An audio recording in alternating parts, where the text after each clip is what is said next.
What is up, y'all? I'm Benjamminoutdoors, and this is my channel.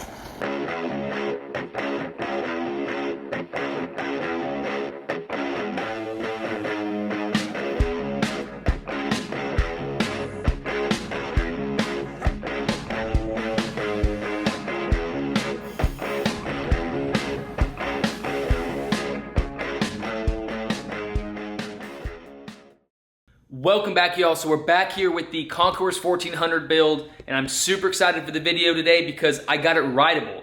And it's been a long time coming. I've actually pulled the entire motor out. I've repaired engine damage. I've done a ton of maintenance on it, like valve adjustment, and just made sure the motor was in tip-top shape. And so I'm finally getting around to the point of riding it. So it's been a long time coming, and there was a few complications when I actually did ride it, and we'll get into that obviously at the end of the video, but it was still awesome and I was super happy with the outcome. So let's get into the video. So right now I'm actually gonna bleed the clutch master cylinder and the brake master cylinder for the front. The front system is working, but I just wanna flush it, and then because I'm already gonna be here doing the clutch, and this is nothing. There's nothing here because I had to pull that line off. So I'm gonna quickly flush both and get them ready to ride on the road. I'm gonna pull this cover off.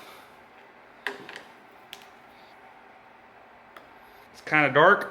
All right, so I'm going to connect my vacuum pump to the bleeder valve, open it up.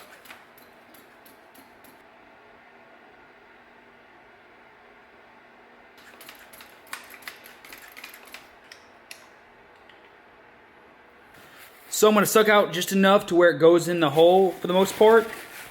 And I'm going to clean up all the crap in there. All right, now I'm gonna fill it back up and test it out. All right, I'm probably gonna bleed from up here as well.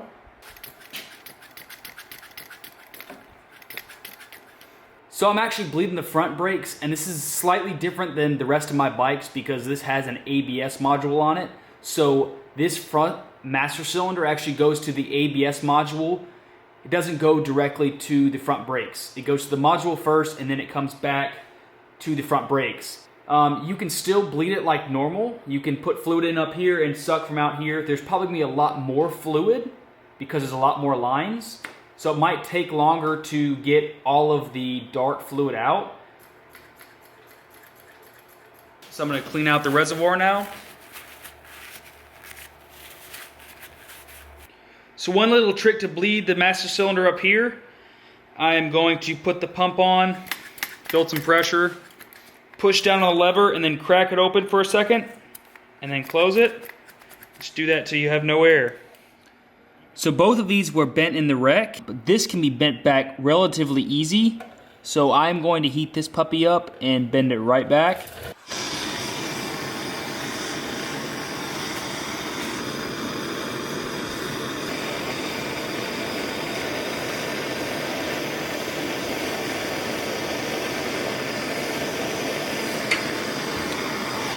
The shifter is almost perfect with a few scuffs. I can probably sand those down and buff them out. The next step is to try to bend this puppy back. I don't know how hard it's going to be because I do not know the material. It might be aluminum too, I don't know.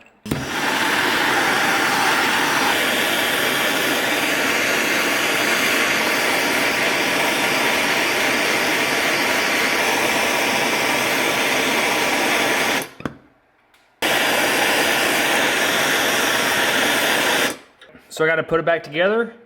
Unfortunately, one thing I didn't notice when I was heating this puppy up was there was like a nylon like sleeve in here, and it ended up melting. So there's gonna be a little bit of slop in this, unfortunately, but it'll be fine.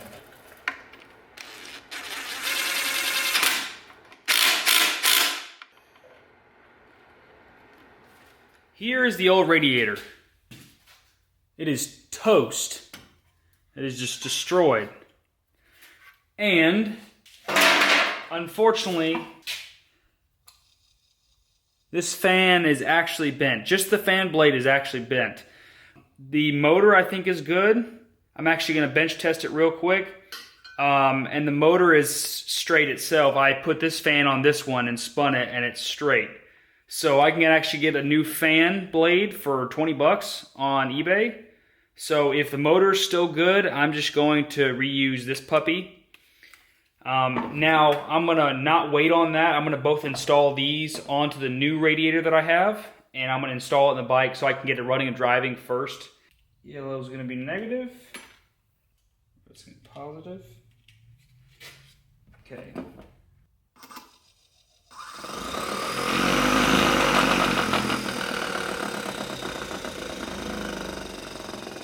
Alright, so that's good. Let's test this one real quick.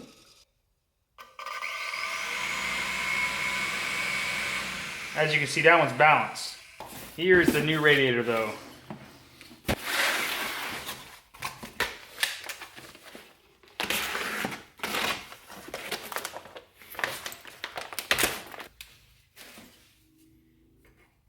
This puppy is gonna have to be bent way back out. This bracket is bent. All right, I had to shave down these mounts because they were a little bit too thick. For the clips, they should be good now though.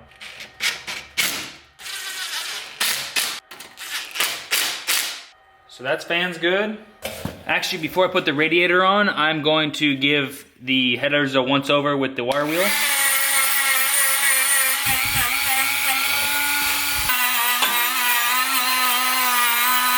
Decided to pull them back out so I could actually detail them pretty good.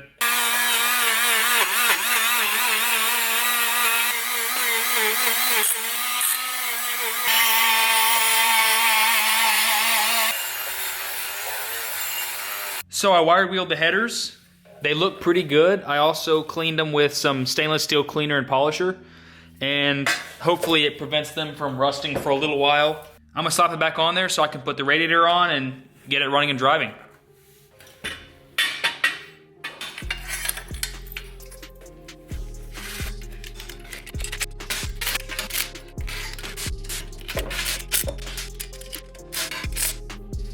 It looked pretty good. Now I'm gonna slap the radiator on with one fan. So you need a lower radiator mount, and that goes right here.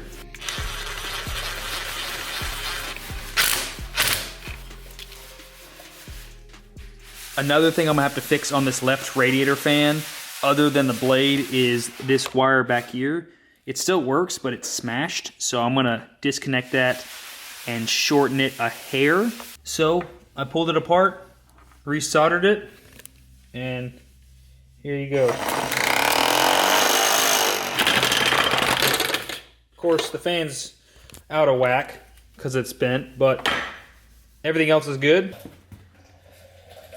So I'm not going to install the left larger fan, just because it possibly could damage the radiator, so I'm not going to do that. I might be able to install the fan without ever having to pull the radiator out next time. Gonna tighten it up. The radiator is in. Now I can start putting all the hoses back on.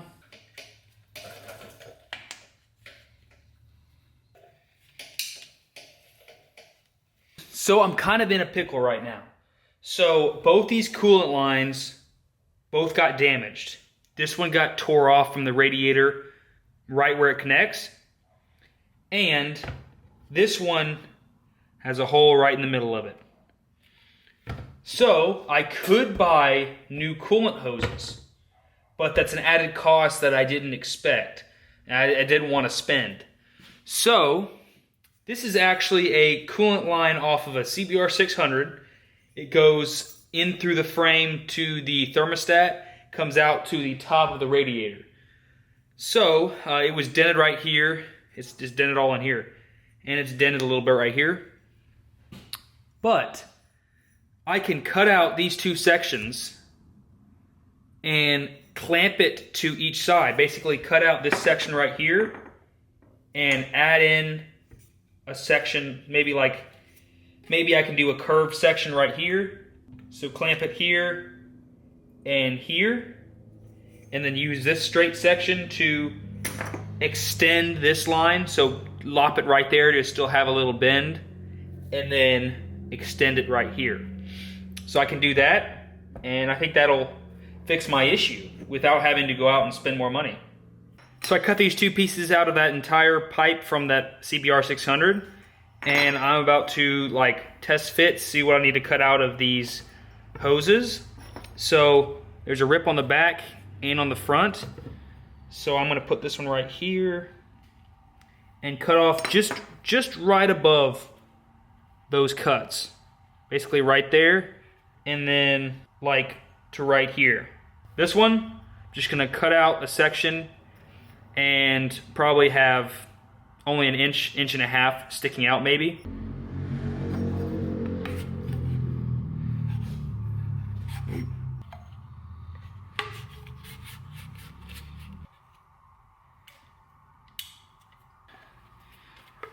Kind of go around that bend.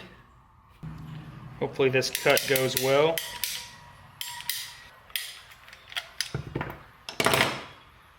Actually, that cut really well.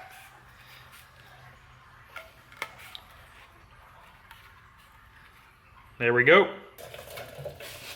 I believe this one goes on here. Okay, so this is what it looks like right now. This is the cheap repair. I ended up cutting this hose more so you could actually see more of the elbow because it just made more sense. So you got the elbow down there. There's a lot more hose clamps obviously, but it really doesn't look that bad. This section probably could be a little bit longer. As you can see, the pipe comes all the way to there, pipe comes all the way to there. It's probably stretched a little tight, but I think we're ready to put coolant in it. So I'm ready to fill it up with coolant. So I actually got the O'Reilly's Universal Coolant, the gold jug. It's actually silicate and phosphate free. Silicate is really, really bad for aluminum motors. Basically, it can cause more corrosion than normal. So that's why I buy this. I don't normally get this. I normally get the Honda Performance Coolant, but this should be more than okay for this project. So let's put it in, fill it up.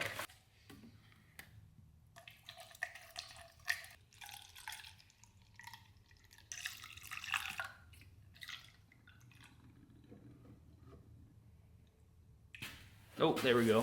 Almost a full gallon.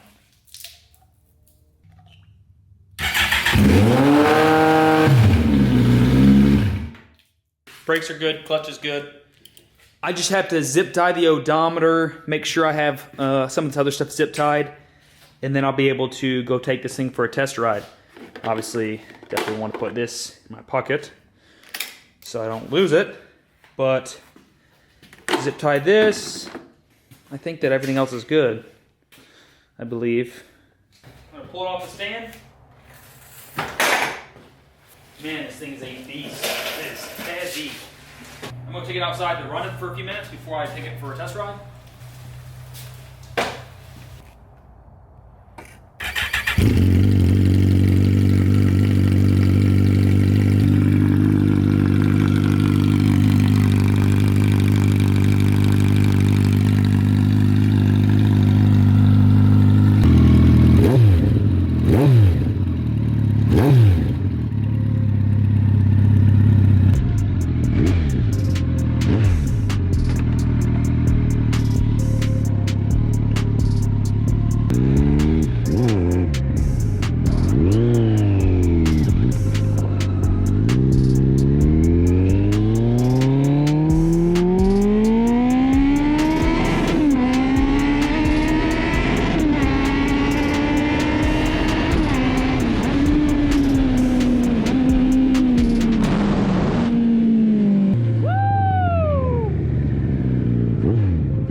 About here, my rear brakes decided to lock up on me. So I decided just to power out and go to the gas station like I planned. And it didn't work out well.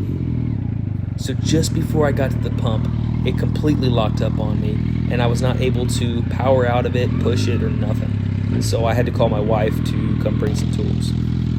So right about there, I touched the rotor and figured out it was extremely hot.